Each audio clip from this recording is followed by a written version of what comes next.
오늘 함께 나눌 하나님의 말씀은 누가복음 7장 47절로 50절 말씀입니다. 누가복음 7장 47절로 50절 말씀 교독합니다.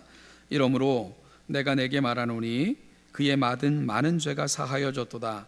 이는 그의 사랑함이 많음이라. 사함을 받은 일이 적은 자는 적게 사랑하느니라. 함께 앉아있는 자들이 속으로 말하되 이가 누구이기에 죄도 사하는가 하더라. 내 믿음이 너를 구원하였으니 평안히 가라 하시니라.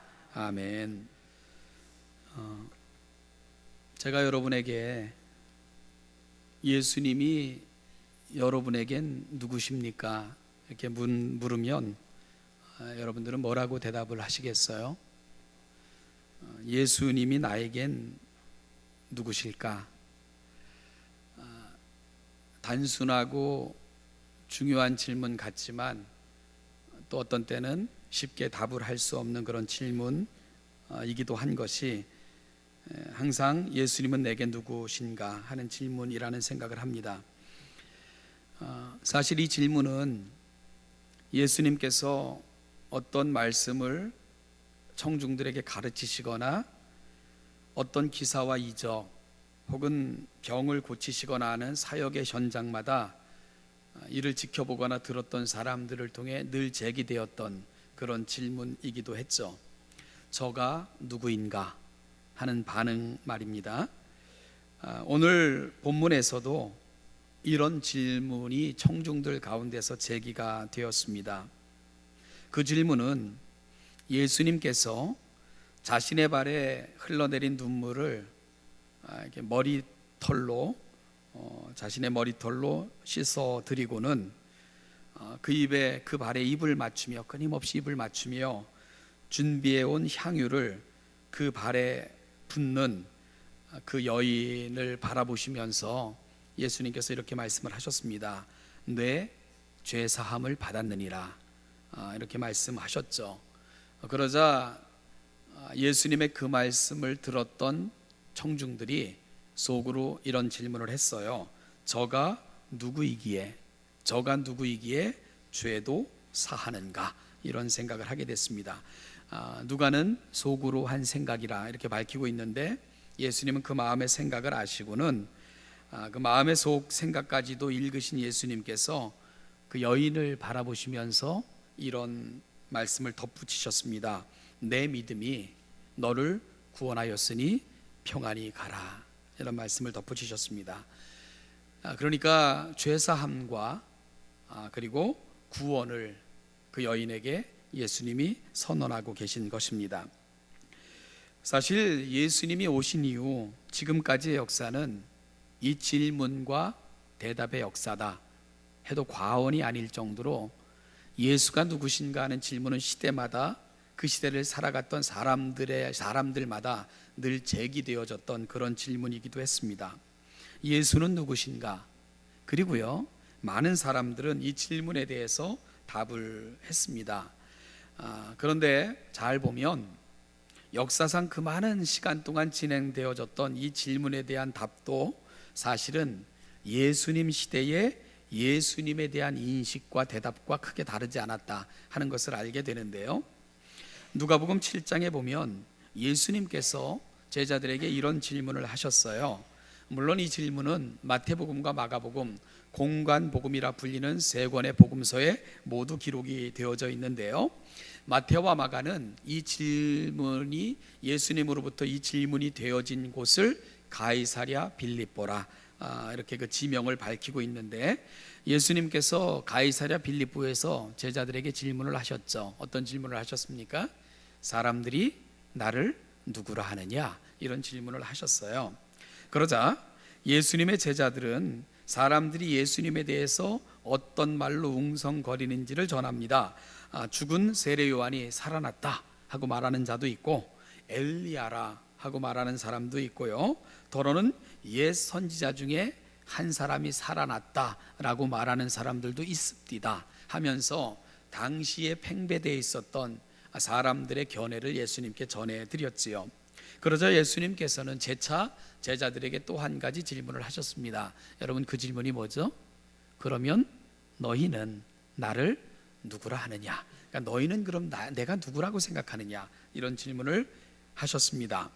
그러자 베드로가 누가복음에서는 이 베드로의 고백을 좀 마태의 고백, 우리가 마태복음의 그 고백을 너무 익숙하게 알고 있기 때문에 그 고백으로 우리가 쉽게 기억이 되는데요. 마태복음 16장 16절에 보면 주는 그리스도시요 살아계신 하나님의 아들이십니다, 이렇게 대답을 했어요. 근데 누가복음 9장 20절에 보면 하나님의 그리스도이시니이다 하면서 조금 더 단순한 대답으로 누가는 베드로의 대답을 기록하고 있습니다. 여러분, 어쨌든 누가복음 9장 20절에 하나님의 그리스도시니이다 하는 대답이나 마태복음 16장 16절에 주는 그리스도시요 살아계신 하나님의 아들이십니다라는 대답이나 그 대답이 포함하고 있는 뜻은 한 가지입니다. 주님은, 즉 당신은 하나님의 보내심을 받은 메시아이십니다 하는 것이 베드로의 대답이 갖고 있는 중요한 의미가 되는 거죠. 여러분이 베드로의 이 대답이 예수님의 생애에서 얼마나 중요한 역할을 하는지 우리가 복음서를 주의 깊게 읽어보면 금방 알게 되는데요. 모든 복음서들은 이 베드로의 대답을 예수님의 사역의 터닝 포인트로 잡고 있어요. 터닝 포인트, 다시 말하면 전환점으로 그렇게 잡고 있습니다. 누가복음에서도 마찬가지인데요. 이 대답을 들으신 예수님은 비로소, 그러니까 이 대답을 베드로가 예수님께 드린 그 순간부터라는 뜻이 되는데, 십자가를 지실 것과 3일 만에 부활하실 것을 비로소 가르치기 시작하시니라 하면서 예수님의 사역이 대국면 전환을 이루었다는 것을 모든 복음서 저자들은 알려주고 있습니다. 그리고 예수님은 예루살렘으로 올라가시기로 결심하게 되세요. 그 예루살렘으로 올라가기를 결심하는 그 사건이 바로 베드로의 대답이다, 이렇게 말씀을 드릴 수가 있는 겁니다. 이와 같이 가이사랴 빌립보에서의 질문과 대답은 예수님의 생애에서 아주 중요한 분기점이 되고 있는 거죠. 여러분, 그런 면에서 예수가 누구신가에 대한 분명한 인식과 고백은 우리 신앙의 역사에서도 매우 중요하다는 것을 다시금 확인받을 수 있게 되는 겁니다. 이것은 단순히 예수님께서 이 땅에 오셨을 때만이 아니라 지금도 여전히 예수가 누구신가에 대한 고백, 그리고 그 고백을 담고 살아가는 우리의 삶은 매우 중요한 그런 역할을 할 수밖에 없다 하는 것을 말씀드리고 싶은 겁니다. 자, 여러분, 그런 면에서 오늘 우리 신앙의 본질과 고백이 어디에 있는가를 다시 한번 돌아보면서 점검하는 것은 매우 유익한 시간이 될 것이다 하는 생각이 듭니다. 그래서 오늘 본문을 통해서 누가가 이 본문을 통해서 보여주고 싶어하는, 그리고 전하고 싶어하는 예수는 도대체 누구셨는가 하는 부분을 우리가 점검하면서 나는 이 고백의 터 위에 서 있는가, 내 신앙은 이 고백을 향유하고 있는가, 우리 공유하고 있는가, 이 부분을 함께 점검하는 복된 아침이 되기를 간절히 소망합니다. 그리고 또 한 가지는, 그러면 왜 예수는 우리에게 필요한가 하는 질문까지도 함께 대답되어지는 복된 아침이 되기를 소망합니다. 먼저 여인에게 선포하신 이 부분, 예수님께서 여인에게 선포하신 부분, 내 죄 사함을 받았다 하는 것과 오늘 구원이 내게 이르렀으니 평안히 가라 하고 선포하신 이 부분을 통해서 이 땅에 오신 예수님의 분명한 이유를 우리가 확인할 수 있는데요. 예수님이 왜 이 땅에 오셨는가, 하나님이신 그분이 왜 육신을 입고 이 땅에 오셨는가, 여인에게 주신 그 두 말씀은 예수님이 이 땅에 오신 그 본질을 너무 잘 요약하고 있습니다. 그것은요, 죄사함의 은혜를 통해 우리를 구원하시기 위해 이 땅에 예수님이 오신 겁니다. 다시 말씀드릴까요? 죄사함의 은혜를 통해 우리를 구원하시기 위해 예수님이 오신 겁니다. 이것이 이 땅에 오신 예수님의 진정한 목적이고요, 누가도 이 사실을 보여주고자 복음서를 쓰고 있다고 고백하고 있고요, 그리고 오늘 본문을 통해서도 누가는 사실 이 사실을 저와 여러분들에게 분명히 선언하고 보여주고 싶어 하고 있습니다. 여러분, 예수님께서 여인에게 가장 먼저 하신 말씀이 뭡니까? 내 죄사함을 받았느니라. 오늘 본문에 등장하는 여인은 등장부터 죄 지은 여인으로 소개되고 있습니다. 사람들이 이 여인이 예수님께 하는 것 어떤 걸 했습니까? 예수님께로 조용히 다가와서 예수님 곁에 서서 하염없이 눈물을 흘리고, 흘리는 눈물을 자신도 주체할 수가 없어서 머리를 풀어 머리결로 그 예수님의 발에 흘러내린 자신의 눈물을 씻고, 그리고는 끊임없이 입을 맞추며 준비해온 향유를 붓는 그 여인, 이 모습을 바라보면서 사람들은 어떻게 생각을 했어요? 저가 죄인인 줄 알았더라면 저 사람이, 저 여인이 저렇게 하는 것을 내버려 두지 않았을 텐데 하면서 예수의 정체성에 대해서 오히려 의구심을 갖는 면으로 그렇게 진행되고 있는 것을 우리가 보게 되는데요. 여러분, 그 당시 유대인들의 율법에 의하면 죄를 지은 자와 접한 자는 죄를 짓게 됩니다. 부정한 것을 접한 것은 부정하게 되어 있는 거예요. 따라서 부정한 여인이 와서 예수의 몸에 손을 댔거든요. 그래서 예수는 부정한 것입니다. 따라서 저가 누군 줄 알았더라면 저 여인이 자신을 부정하게 만드는 것을 가만히 놔두지 않았을 텐데, 저가 선지자가 아닌 것이 분명하고 하나님이 보내신 자가 아닌 것이 분명하기 때문에 저는 모르고 있는 거다 하고 인식을 하게 됐다. 누가는 그렇게 전하고 있는 거죠. 여러분, 오늘 본문에서 예수님에게 찾아왔던 그 여인, 이 여인이 어떤 여인입니까? 오늘 이 여인을 예수님이 이렇게 보시면서 첫 그 여인에게 주셨던 말씀이 뭐냐 하면 내가 너의 죄가 사함을 받았다 하는 거였고, 또 한 가지는 오늘 구원이 내게 이르렀으니 평안히 가라, 이렇게 말씀을 주셨단 말이에요. 그래서 예수님께서 이 여인에게 그 오늘 본문에서야 비로소 죄사함과 구원을 선포하고 있는 것을 보면 아마 이 여인은 오늘 본문 이전에는 예수님을 공적으로 혹은 개인적으로 만났던 경험이 없었을 거다 하는 것을 우리가 예상할 수 있게 되는 거죠. 어찌 보면 예수님과 대면하여 보는 사건이 이루어진 것은 그날이 처음이었을 것이다, 이렇게 우리가 예상할 수 있게 되는 겁니다. 자, 그러면 여러분 궁금하지 않아요?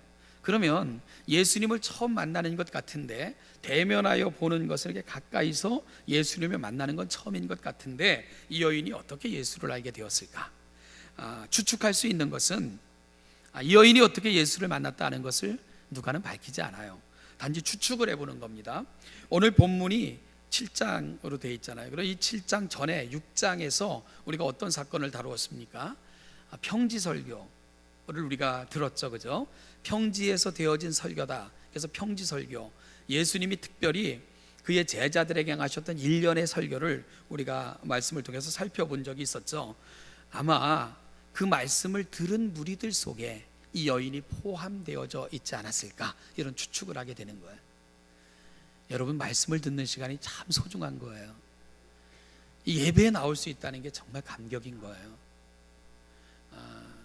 이 여인은 이 말씀을 듣는 그 순간을 통해 예수님의 인격을 접하게 되고 그분이 누군가를 알게 되었을 거다, 이렇게 우리가 추측할 수 있기 때문에 그런 것입니다. 여러분, 이 여인은 시작부터 어떻게 소개되고 있다고요? 죄를 지은 여인. 그러니까 사람들이 그 여인이 누군 줄 다 알고 있을 정도로 이 여인의 삶은 비참한 죄인의 삶을 살고 있었을 것입니다. 세상 어디에서도 이 여인은 존귀하지 않았던 여인이었을 거예요. 그런데요, 세상 어디에서도 찾을 수 없었던 내 죄에 대한 그 근본적 문제를 여인은 예수님의 말씀 속에서 실마리를 찾아낸 거예요. 이분이면 내 죄사함을 받을 수 있다, 말씀 속에서 그 은혜를 누리게 된 겁니다. 영원한 죄의 사슬 속에서 평생을 죄인으로 살다가 영원한 저주 속에서 나는 죽게 될 거야 라는 것을 운명처럼 받아들이며 비참한 삶을 살았던 여인, 그 여인에게 찾아온 사건, 바로 복음이 찾아간 것입니다. 예수님의 말씀이 그 여인의 심령에 새겨진 거예요. 이 여인이 예수님의 말씀을 접하게 된 것입니다. 그러자 모든 부끄러움, 수치를 무릅쓰고 이 여인은 복음의 본질인 예수 그리스도 앞까지 나아가는 그런 용기를 갖게 됐던 거죠. 오늘 이 아침 여러분들이 그런 용기를 내보시길 바래요. 예수님 앞까지, 복음의 본질 앞까지 나아가고자 소망하는 그 간절한 열망이 어느 여인이 예수님께 보여드렸던 사랑의 표현처럼 간절하게 여러분 마음속에 표현되어지는 이 복된 아침 귀한 예배가 되기를 주님의 이름으로 축복합니다. 여러분, 오늘 본문에서 예수님은 그 여인을 보시면서 내 죄가 사함을 받았다 선언하셨고요, 그리고 재차 바라보시면서 너가 구원을 받았으니까 평안히 가라 이렇게까지 축복해 주셨습니다. 죄사함과 구원이 예수님의 선언을 통해 여인에게 함께 흘러가고 있는 거죠. 매우 중요한 사실이에요. 죄의 싹은 뭡니까? 사망이에요. 따라서 뭐가 해결됨이 없이는 뭐가 없다? 죄 문제가 해결되지 않고는 구원이 없습니다. 왜냐하면 죄의 싹은 결론져 있거든요. 그것은 바로 사망입니다. 따라서 죄의 문제에 해결함 없는 구원은 이루어질 수 없는 거예요. 그래서 예수님이 이 땅에 육신을 입고 오실 수밖에 없었던 겁니다. 오늘 아침에도요, 우리가 우리의 공통된 고백으로 사도신경을 고백을 했는데, 재차 말씀드리지만 사도신경은 나는 성부와 성자와 성령을 믿습니다 하는 고백이라고 말씀을 드렸습니다. 그런데 이 사도신경의 많은 부분은 성자 예수 하나님에 대한 고백에 집중되고 있다 이런 말씀을 드렸죠. 여러분, 그 두 번째 파트인 성자 예수님에 대한 고백이 어떻게 시작된다고요? 나는 우리 주 예수 그리스도를 믿습니다 이렇게 시작이 되죠. 나는 믿는다. 뭘 믿어요? 우리 주 예수 그리스도. 제가 이 3일 기도회 때 이 부분 설교하면서 충분히 설명을 했는데요, 확인을 해보죠. 예수 그리스도를 믿는다는 게 무슨 말입니까? 예수 그리스도가 누구세요? 예수는 뭐고 그리스도는 뭡니까? 여러분, 예수 그리스도가 고유한 이름입니까? 그렇지 않죠. 예수 그리스도를 믿는다는 말은 나는 예수가 그리스도이심을 믿습니다 그런 뜻이에요. 예수 그리스도는 이름이 아니고요, 예수는 그리스도시다 그런 고백이라고 말씀을 드렸죠.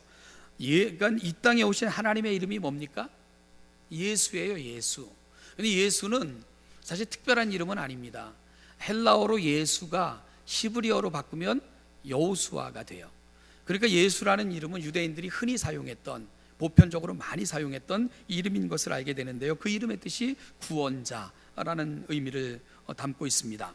여러분이 이 땅에 육신을 입고 오셔서 예수라 이름 붙여주신 그분이 우리의 구세주이십니다. 이것이 바로 예수 그리스도라는 말이 담고 있는 의미다 말씀을 드렸죠.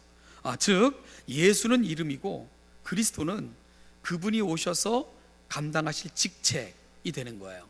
그래서 예수는 메시아이십니다. 그게 예수 그리스도라는 고백이 담고 있는 의미가 되는 거죠. 결국요, 나는 우리 주 예수 그리스도를 믿습니다. 이 고백은 나는 예수님이 곧 하나님이 보내신 그리스도이심을 믿으며 나의 주인이신 것을 믿습니다.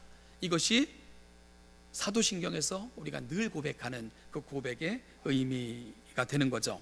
여러분, 예수는 그리스도세요. 하나님이 보내신 메시아십니다. 그런데 나와 개인적인 관계 속에서 내가 믿는 게 뭡니까? 그분이 나의 주님이신 걸 믿는 거예요. 그러면 예수가 그리스도신데 하나님이 보내신 메시아신데 그분이 나와의 개인적인 관계 속에서 나의 주인이십니다.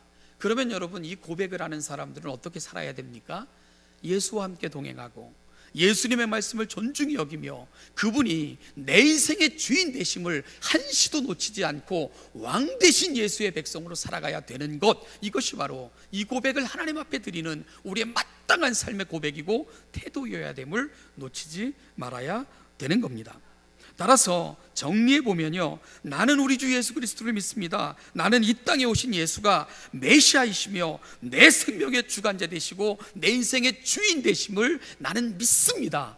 이것이 바로 우리가 주일이면 매일 아침 고백하는 사도신경이 갖고 있는 중요한 의미가 되는 거죠. 여러분, 그러면서 사도신경은요, 이 예수가 어떻게 나의 주가 되셨는가를 자세하게 설명하기 시작을 합니다. 동정녀에게서 나셔서 본디오 빌라도에게 고난을 받으시고 십자가에 못 박혀 죽으시고 장사되셨다가 3일 만에 부활하셔서 우리 주가 되셨습니다 하는 자세한 설명을 사도신경이 하고 있는 거죠. 동정녀의 몸에서 탄생하심도 십자가에서 죽으심도 부활하심도 우리 주가 되시기 위한 하나님의 놀라운 사랑의 섭리 가운데 되어졌다는 것, 그걸 우리는 한시도 놓치지 않고 고백하고 있는 겁니다. 누가복음을 강의하면서요, 누가는 다른 복음서 저자들보다도 예수님의 탄생 사건을 자세하게 기록해 놨다는 것을 말씀드렸습니다. 그러면서 제가 계속 물었어요. 동정녀 탄생의 의미에 대해서 설명하며 묻고 거듭해서 그렇게 했습니다. 여러분, 동정녀 탄생의 의미가 뭐라고요? 예수님이 왜 처녀의 몸에서 태어나셨는가? 자격을 갖추기 위한 사건이다, 그렇게 말씀을 제가 드렸어요. 어떤 자격이죠? 여러분, 어떤 자격입니까? 죽을 자격이에요. 죽을 자격. 유월절 양이 되기 위한, 흠이 없고 점이 없는, 즉 죽을 자격 갖추기 위해 예수님 이 땅에 동정녀의 몸에서 태어나신 겁니다. 예수님은 태어나심부터 죽음을 향해 목적되어져 있었고요, 그것은 이 세상의 죄를 짊어질 어린 양으로 오셨다는 것을 누가는 끊임없이 선언하고 있는 것입니다. 제 서재에 보면 세계 신화 사전이라는 굉장히 굵은 책이 한 권 있습니다. 그걸 한번 쭉 이렇게 읽어볼 기회가 있었는데, 세계의 많은 민족들에게는 신화가 있어요. 우리나라에도 단군 신화가 있지 않습니까? 그런데 여러분, 이 세계 신화 사전에서 세계 여러 나라가 갖고 있는 신화를 다 살펴보면 동정녀의 몸에서 태어났다가 수치와 고통 가운데 죄인 취급받아 십자가에서 죽었다, 이렇게 가는 신화는 한 신화도 없습니다. 그런 신화를 갖고 있는 민족은 없다는 거예요. 정말 별 볼 일 없는 삶이잖아요, 그죠? 동정녀의 몸에서 태어나 사생아로 불리고 얼마나 많은 그 놀림과 조롱, 수치를 당하셨겠어요? 그리고는 결국은 자기 민족에게 배반당해, 그리고 자기 민족의 조롱거리가 되어 이방인에게 내어주어 십자가에 달려 죽게끔 만들었다, 이런 신화를 갖고 있는 민족은 없습니다. 성경은 예수님을 영웅으로 신화로 취급하는 흔적도 전혀 찾아볼 수 없죠. 여러분, 성경은 동정녀의 몸에서 태어났다는 것 외에는 예수님의 그 이후 자라는 예수님의 생애에 대해서는 아예 기록이 없어요. 말씀드린 것처럼 누가복음에 12살 때 성전에 올라갔다는 기록 하나밖에 없습니다. 그것도요, 영웅스럽지 않죠. 부모 잃어버렸다가 부모에게 혼나는 그런 얘기가 유일한 예수님의 어릴 적 기록이에요. 예수님은 단 한 번도 마음껏 소리를 바라거나 칼을 한 번 휘둘러 보신 적도 없어요. 예수님이 유일하게 폭력을 쓰신 적이 한 번 있죠. 바로 성전에 올라가셨다가 장사하는 사람들을 보며 분노하셨어요. 그것도요, 미리 준비해간 무기를 휘두르신 것도 아니에요. 분에 겨우시니까 예수님께서 아마 그 장사하는 사람들이 여기저기 버린 노끈을 모으셨던 것 같아요. 그 노끈을 모아다 그걸 채찍으로 만드셨다. 그리고 그걸 휘두르신 거예요. 뭐 위협적이지도 않죠. 그럼 상을 엎으시면서 내 아버지의 집을, 만민이 기도하는 이 집을 장사치들의 소굴로 만들지 말라, 그렇게 분을 내신 것이 어찌 보면 예수님이 유일하게 그분의 분을 발하신 사건처럼 성경은 기록하고 있습니다. 예수님의 마음의 안타까움이에요. 그 장사치들이 장사했던 그 자리가 어떤 곳인 줄 압니까? 이방인의 뜰이에요.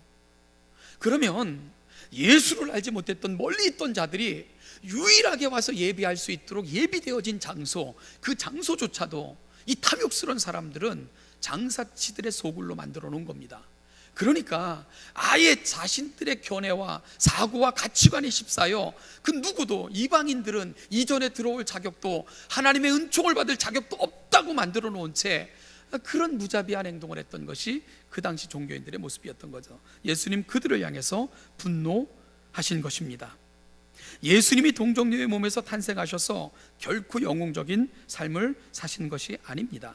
오히려 수치와 놀림과 가난 속에서 사셨어요. 그리고 결국은 극악한 죄인에게 주어지는 가장 수치스러운 그런 십자가형을 언도받고 그렇게 죽으신 분, 그분이 바로 예수입니다. 여러분, 그런데요, 하나님이신 예수님이 왜 그렇게 오실 수밖에 없었는가? 왜라고요? 하나님의 의를 이루어드리기 위함입니다. 하나님의 의는 어떻게 이루어드리느냐? 성경에서 끊임없이 제시된 하나님의 의를 이루는 방법은 죄 없는 자가 죄 있는 자의 죄를 대신하고 죽는 그 방법밖에 없는 거예요. 따라서 죄 없는 자가 이 세상에 없음에 하나님은 이 땅에 직접 육신의 몸을 입고 오셔서 결국은 죄 없는 자로 오신 그분께서 죄 있는 자의 모든 죄를 두 어깨에 짊어지시고 십자가에서 비참하게 죽으심으로 그 하나님의 공의를 완성시켜 놓으신 것입니다. 여러분, 그 공의가 뭐라고요? 죄 없는 자가 죄 있는 자를 대신하는 공의. 그래서 죄 없는 짐승이 죄 있는 사람을 위해서 죽어가면서까지 하나님이 보여주셨던 그 공의를 완성시키시고자 예수님이 이 땅에 죄 없는 모습으로 오셔서 죄 있는 자가 되셔서 모든 죄를 짊어지시고 죽으심으로 하나님의 공의를 완성하신 것입니다. 이것이 죄사함의 원리예요. 이것이 유일한 대속의 원리입니다. 사랑하는 신원여담교 성도 여러분, 그럼 우리가 어떻게 이 은혜에 참여할 수 있을까? 어떻게 이 대속의 은혜에 우리가 참여할 수 있을까? 이사야 선지자는 일찍이 이렇게 외쳤습니다. 이사야서 55장 1절 2절 말씀을 보니까, 오호라 너희 모든 목마른 자들아 물로 나오라. 돈 없는 자도 오라. 너희는 와서 사 먹되 돈 없이 값없이 와서 포도주와 젖을 사라. 너희가 어찌하여 양식이 아닌 것을 위하여 은을 달아주며 배부르게 하지 못할 것을 위하여 수고하느냐? 내게 듣고 들을지어다. 그리하면 너희가 좋은 것을 먹을 것이며 너희 자신들이 기름진 것으로 즐거움을 얻으리라. 여러분, 하나님이 이 죄사함, 놀라운 대속, 구원에 참여하기 위해 저와 여러분들에게 요청하시는 게 뭡니까? 돈 없이 값 없이 오라는 거예요. 십자가 앞으로 오라는 겁니다. 십자가를 붙들라는 겁니다. 그것으로 말미암아 하나님의 공의가 우리에게 이루어진다는 것을 성경은 끊임없이 말씀하시면서 이 은혜 앞으로 나올 것을 요청하시는 것, 그것만이 성경이 저와 여러분들에게 요청하는 부분입니다. 몇 년 전에요, 집사님 한 분이 제 명함을 만들어 주셨어요. 제 캐리커처까지 이렇게 집어넣어가지고 아주 정말 이쁘게 이렇게 만들어 주셨는데, 또 저희 교회 이름이 바뀌다 보니까 거듭 2번에 걸친 수고를 해주셨어요. 2번이나 받은 거죠. 제가 이렇게 그 명함을 건네받으면서 너무 감사하고 감격스럽고 죄송하기도 하고 그래서 웃으면서 그랬죠. 집사님, 얼마 드리면 될까요? 제가 돈을 드린다고 받으실 분도 아닌데 거저 받는 게 너무 미안해서, 그랬더니 집사님이 그러시대요. 목사님, 이건 너무 비싸서 목사님이 부담하실 수 없습니다. 그래서 공짜로 선물로 드리는 겁니다. 그 명함으로 위해서요, 아는 교수에게까지 부탁해서 캐리커처를 만들었고요, 그리고 직접 디자인해서 만들었기 때문에 그 명함의 가치가 정말 컸죠. 그러니 어찌 제 능력으로 그런 명함을 만들 수 있겠어요? 근데 저는 지금도 그 명함을 사용하거든요. 여러분, 어떻게 제가 그 값 나가는 정말 귀한 이 명함을 사용할 수 있죠? 제가 지불할 능력이 없는 그 명함을 어떻게 사용할 수 있습니까? 선물로 주어졌기 때문에 그런 겁니다. 이것이 값없이 주어지는 선물의 의미입니다. 여러분, 한번 묻죠. 요즘 이 질문을 많이 하는 것 같아요. 도대체 여러분, 얼마가 있으면 구원을 사실 수 있나요? 여러분, 구원을 사실 수 있나요? 구원 그러니까 10원보다 작은데 못 사겠어요, 그러는 분도 있더구만. 얼마면 구원을 사겠어요? 도대체 얼마나 구제하고 얼마나 선을 행하고 얼마나 많은 기여를 하면 영생이 선물로 주어지는 구원을 우리가 살 수 있을까?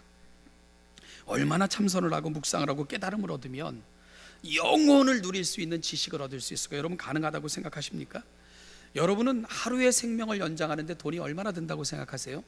통계해 보니까 우리나라 사람들이 죽기 1개월 전에 죽기 1개월 전에 쓰는 병원비가 평생 쓰는 병원비의 36% 이상이래요. 미국은 한 6% 정도 쓴다는데, 뭔 걸 말하냐, 우리나라 사람들 생명에 대한 집착이 굉장히 큰 겁니다. 그런데요, 저는 1, 2년 더 사는 걸 말하는 게 아니에요. 제가 지금 여러분과 나누고 있는 거 영원에 대한 말씀입니다. 이 중에 아니 영원이 어디서, 죽으면 끝이지, 이렇게 말하면 할 말이 없는데, 파스칼이라는 철학자가 그런 얘기를 했어요. 세상에서 가장 위험한 도박이 뭐냐? 영원을 걸고 하는 도박이다, 그런 얘기를 했어요. 여러분, 영원은 도박을 할 성질이 아니에요. 파스칼은 세상에 두 종류의 사람이 있다, 내세가 있다 없다. 그런데 그건 사실은 모른다. 우리는 일생밖에 못 사니까. 그런데 없다고 생각하고 죽었는데 영원이 있다면 어찌할 것인가, 이런 도발적 질문을 했어요. 있다고 생각하고 열심히 살다 죽어서 없으면 어쩔 수 없지만, 없다고 생각하고 살다가 죽었는데 내세가 있는 거예요. 그럼 어찌할 것인가. 그래서 파스칼이 세상에서 가장 위험한, 가장 어리석은 도박은 영혼을 걸고 하는 도박이다, 그런 얘기를 한 겁니다. 제가 얼마 전에 부산에 가보니까 한 달 임대료가 3천만 원 하는 아파트가 있대요. 임대료가 3천이래. 제가 생각해봤죠. 제가 모은 돈 다 투자하면 그 아파트에서 한 2달 살까? 이런 생각을 했어요. 여러분, 어찌 제 능력과, 아니 아파트 2달 살만한 돈이 있을까 말까를 고민하는 내가 어떻게 영생을 얻을 수 있죠? 영생을 어떻게 살 수 있을까요?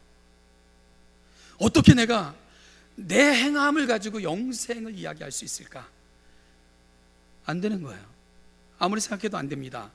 그래서 하나님이 어떻게 하셨습니까? 선물로 주신 거예요. 할렐루야.